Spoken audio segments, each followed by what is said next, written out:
Atos capítulo 16. Chegou também a Derbe e a Listra.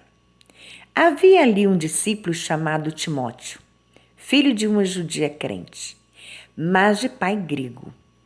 Dele davam bom testemunho os irmãos em Listra e Icônio. Quis Paulo que ele fosse em sua companhia e, por isso, circuncidou-o, por causa dos judeus daqueles lugares, pois todos sabiam que seu pai era grego. Ao passar pelas cidades, entregavam aos irmãos para que as observassem as decisões tomadas pelos apóstolos e presbíteros de Jerusalém. Assim, as igrejas eram fortalecidas na fé e, dia a dia, aumentavam em número. E percorrendo a região frígio-gálata, tendo sido impedidos pelo Espírito Santo de pregar a palavra na Ásia, defrontando Mísia, tentavam ir para Bitínia, mas o Espírito de Jesus não o permitiu. E tendo contornado Mísia, desceram a Troade. À noite sobreveio a Paulo uma visão, na qual um varão macedônio estava em pé e lhe rogava, dizendo: passa a Macedônia e ajuda-nos. Assim que teve a visão, imediatamente procuramos partir para aquele destino, concluindo que Deus nos havia chamado para lhes anunciar o Evangelho. Tendo, pois, navegado de Troade, seguimos em diretura a Samotrácia. No dia seguinte, a Neápolis, e dali a Filipos, cidade da Macedônia, primeira do distrito e colônia. Nesta cidade permanecemos alguns dias. No sábado, saímos da cidade para junto do rio, onde nos pareceu haver um lugar de oração. E assentando-nos, falamos às mulheres que para ali tinham concorrido. Certa mulher chamada Lídia, da cidade de Tiatira, vendedora de púrpura, temente a Deus, nos escutava. O Senhor lhe abriu o coração para atender às coisas que Paulo dizia. Depois de ser batizada, ela e toda a sua casa nos rogou, dizendo: se julgais que eu sou fiel ao Senhor, entrai em minha casa e ali ficai. E nos constrangeu a isto. Aconteceu que, indo nós para o lugar de oração, nos saiu ao encontro uma jovem possessa de espírito adivinhador, a qual, adivinhando, dava grande lucro aos seus senhores. Seguindo a Paulo e a nós, clamava dizendo: estes homens são servos do Deus Altíssimo e vos anunciam o caminho da salvação. Isto se repetia por muitos dias. Então Paulo, já indignado, voltando-se, disse ao Espírito: em nome de Jesus Cristo, eu te mando, retira-te dela. E ele, na mesma hora, saiu.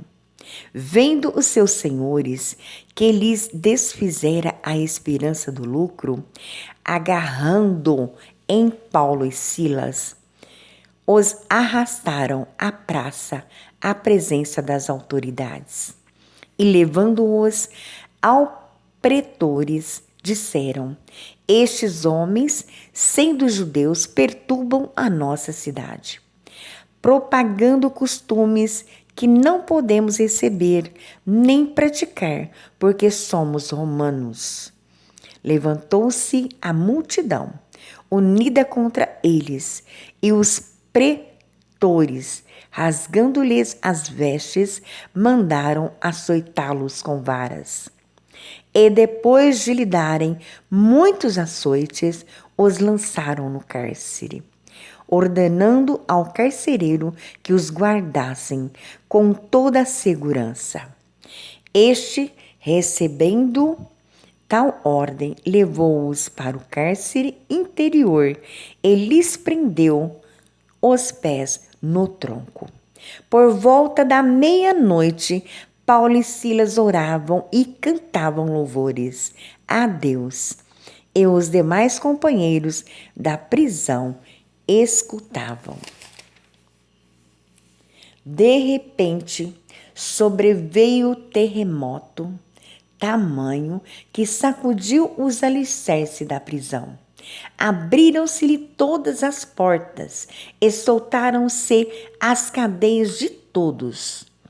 O carcereiro despertou do sono e, vendo abertas as portas do cárcere, puxando da espada, ia suicidar-se, supondo que os presos tivessem fugido. Mas Paulo bradou em alta voz: não te faças nenhum mal, que todos aqui estamos. Então o carcereiro, tendo pedido uma luz, entrou precipitadamente e trêmulo, prostrou-se diante de Paulo e Silas. Depois, trazendo-os para fora, disse: Senhores, que devo fazer para que seja salvo?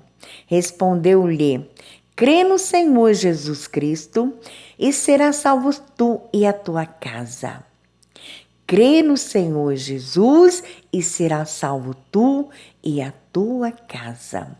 Eles pregaram a palavra de Deus e a todos da sua casa. Naquela mesma hora da noite, cuidando deles, lavou-lhes os vergões dos açoites. A seguir, foi ele batizado e todos os seus. Então, levando-os para sua própria casa, lhes pôs à mesa. Com todos seus, manifestava grande alegria por ter crido em Deus. Quando amanheceu, os pretores enviaram oficiais de justiça com a seguinte ordem: põe aqueles homens em liberdade. Então o carcereiro comunicou a Paulo essas palavras. Os pretores ordenaram que fosse exposto em liberdade. Agora, pois, saí e ide em paz. Paulo, porém, lhes replicou: sem ter havido processo formal contra nós, nos açoitaram publicamente e nos recolheram ao cárcere, sendo nós cidadãos romanos, querem agora as ocultas lançar-nos fora? Não será assim. Pelo contrário, venham eles e pessoalmente nos ponham em liberdade. Os oficiais de justiça comunicaram isto aos pretores e estes ficaram possuídos de temor.